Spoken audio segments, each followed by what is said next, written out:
Hello, my friends, Evolutionary Energy Arts family. So, guys, the slow trickle path, basically heading towards disclosure, just keeps coming. And of course, we don't trust NASA. Let's just get that right out of there. Never a straight answer. And so we know that they've been hiding things forever. And now, just slowly but surely, they are continually dropping hints, laying little seeds out there for us to follow the trail. And so here out of the sun, and okay, some people will say, well, the sun, that's a rag. Yeah, but I have the PDF from NASA to show you. So it's actually quoting legitimate stuff. NASA admits tiny superintelligent aliens may have already visited Earth and says some UFO sightings cannot be explained or denied. A top NASA scientist said the space agency needs to be more aggressive in the hunt for alien life. And so, when I see things like this, I automatically think of the opposite a lot of times. So, tiny super intelligent aliens, maybe we saw some giants visit Earth, as we've seen from, the Egyptian hieroglyphics, the Sumerian scrolls, the legends coming through, the different indigenous peoples, from the Hopi to the Dogon to the Australian Aborigines, all the native cultures tell you of star people coming from the sky. It's always the same story when you get down to it.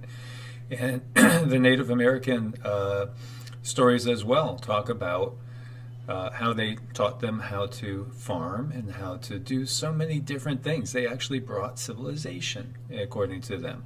And that's the same thing we see in the Book of Enoch, except for with a kind of a negative twist. And that's the interesting part, because the Book of Enoch basically has it as a negative twist, that these beings taught humans how to do all these things, but then somehow it was a bad thing. And where when we look at the other cultures, it's not necessarily a bad thing. It's actually they were helping. So that's one of the interesting parts to look at. But I'm digressing here. So NASA scientist admits that it's entirely possible aliens have already visited Earth. Well, yeah, I think most of us think that's the case, or at least about half of us. And the space expert noted that not all UFO sightings can be explained or denied, and we should be more open-minded about the possibility of alien visitors. And NASA has been investing in SETI, which is the search for extraterrestrial intelligence, better known as aliens. And that's all for show. I really do think that's all for show, because I know the ones at the top, they all know what's going on. As I've said, I've had direct conversation with people that have been in the government, around the government, and or currently, and they say that at the top of things, really everybody on Earth reports ultimately to somebody that's not of Earth, or not basically Homo sapiens sapiens. So at the top of that pyramid, is something that's not exactly what we are. And simply they're leaking these things out now in slow little bits. And then you'll have people that will say, well, it's going to be all Project Bluebeam, and there really are no aliens, it's just demons. There's ample evidence that, there are things that are demons. If we look at the Hindu holy books, there are the wars of the Asuras and the Devas. And so the Asuras are basically demonic, and the Devas are positive beings, and so they equate more to good, quote unquote, perhaps good extraterrestrials, perhaps good interdimensionals, perhaps good gods with a small g, quote unquote. As I think most of us would agree, there's ultimately one source that has gotten confused over time. And so this is the PDF from NASA, so you guys could actually read it for yourself. And, instead of reading the newspaper articles saying what it's saying, let's read what they said. And so, to me, this is part of a program, completely part of a program, because, we communicate too much now, for things to be hidden from us. And that's the bottom line. It's getting to be impossible for things to be hidden from us. They could distort and twist, which they do at every turn and every twist and turn.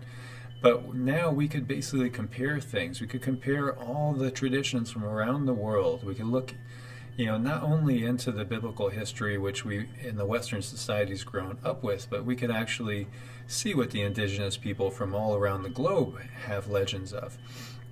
Now we know the Sumerian tales as well, which we didn't before. And we also, can go deep into the Vedas and the Hindu history, which gives you so much fascinating knowledge as well. Like it's actually in the Vedas, the shape of the galaxy, and even basically the span of our galaxy. And it's like, how did they ever know that unless they were tapping into something much higher as far as consciousness goes, or unless they were taught perhaps by beings that are either extraterrestrial and or interdimensional. And so this goes on, and it says, in light of our most recent understanding of the age of planetary systems that might support life, I discuss a set of assumptions that currently guide SETI research and make recommendations for a new, more aggressive approach. Background and current assumptions, recent discoveries due to the Kepler project. And the Kepler project has identified tons of planets that could be habitable. Considering that the age of our solar system is about 4.5 G years, Earth-like planets could exist that are 6 G years older than our own. So basically, they're saying that, just think about this. We've been here for X amount of years. Whatever that really is, we really don't know. We're just going on the assumptions that they've given us.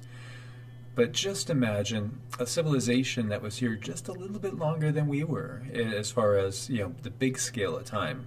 How much more advanced would they be? So considering further that technological development in our civilization started only about 10,000 years ago, and has seen the rise of scientific methodologies only in the past 500 years, we can surmise that we might have a real problem in predicting technological evolution even for the next 1,000 years. Let alone 6 million times that amount. So what if a civilization had been around for 6 million times that amount of time? What type of technology would they have if they advanced as we did? And what if they were more gifted intellectually and connected spiritually as well than we are? Could they be, well, obviously we could view them as gods with a little g, because they would be able to do amazing things, and that's just a pretty obvious basic surmise. So in light of these numbers, I think we need to revisit even our most cherished assumptions. Number one, interstellar travel is impossible or highly unlikely. So we can't really say that, because we are basically infants compared to some civilization that's been around for 5 million or 50 million years, when we're just basically, we're nothing but toddlers going around in diapers as far as that goes in comparison to the technology that they would have and the understanding they could have about how the universe works. And so it gets into other things, and it says radio waves continue to be the major form of communication for thousands or millions of years. Perhaps, perhaps not. Maybe, because they're just looking for radio waves.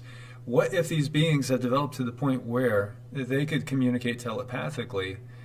There'd be no need for that. And, perhaps because of quantum entanglement, it could be instantaneous no matter the distance.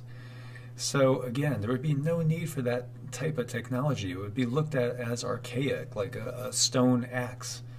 Intelligent civilizations would be based on carbon life. That's another thing that we're rethinking, perhaps crystalline. And perhaps that's what we're evolving into. And so life and everything does evolve. And I think part of the problem is, again, we've always been set against each other. You have to believe in either evolution or you have to believe in creation. Well, perhaps there's both.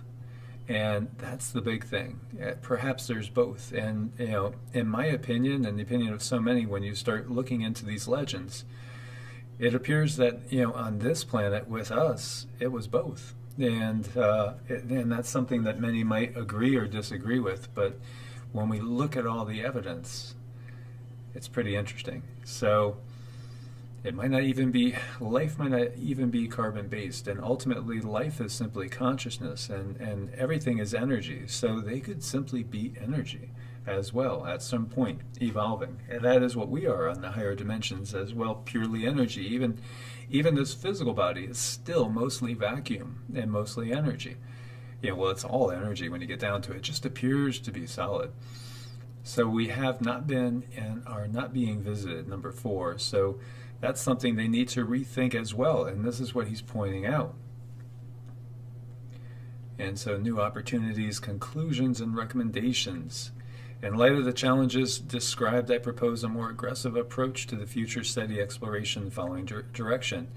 Engage physicists in what might be called speculative physics, still grounded in our most solid theories, but with some willingness to stretch possibilities as to the nature of space-time and energy.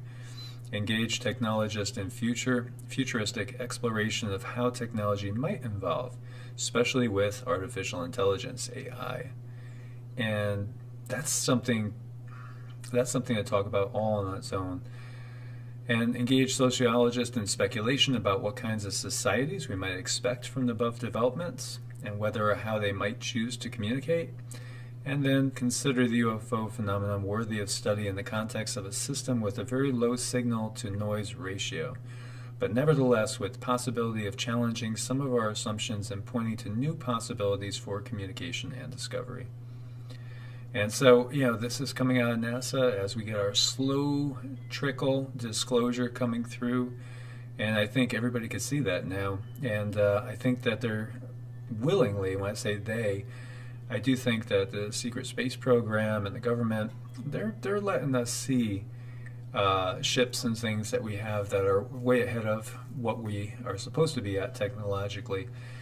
And I do think also that we'll have disclosure, I'm hoping, completely within our lifetimes. And I do think so. I think it's actually just around the corner.